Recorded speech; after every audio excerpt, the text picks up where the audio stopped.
Hello guys, আজকে আমরা করতে চলেছি বরফের চ্যালেঞ্জ। হ্যালো বন্ধুরা, আমি তো আজকে 200 টাকা দিতে ছাড়বো।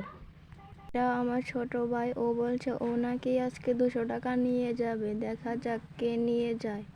200 টাকা বরফে হাত রেখে পারলেই 200 টাকা তার। যে বেশি রাখতে পারবে 200 টাকা তার হবে। আর হ্যাঁ বন্ধুরা, আপনারা সবাই আমাদের পাশে থাকবেন আর সাবস্ক্রাইব করবেন, বেশি বেশি করে লাইক করবেন, কমেন্টস করবেন, শেয়ার করবেন আর সব সময় আমাদের পাশে থাকবেন। প্রচণ্ড হাত ব্যথা করতেছে বন্ধুরা, আপনাদের জন্য আমরা এত কষ্ট করতেছি। ওর নাকি অনেক বেশি হাত ব্যথা করতেছে।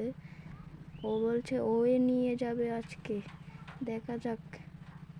তারপর গাইস, আমি তো আজকে 200 টাকা নিয়ে ছাড়বো, যাতে কষ্ট হোক না কেন। ও বলছে ও নাকি আজকে নিয়ে যাবে, যতই কষ্ট হোক না কেন। আশা করি ওরা কেউ আমার সাথে পারবে না, ইনশাল্লাহ আমি পারবো আজকে। দেখা যাক তারপরও কে পারে। আমার ছোট ভাই তো হাত উঠিয়ে ফেলছে, তবুও ও আবার হাত রেখেছে। ও শেষ, এখন আমি জিতে গিয়েছি বন্ধুরা। আপনারা 200 টাকা আমার হয়ে গেছে।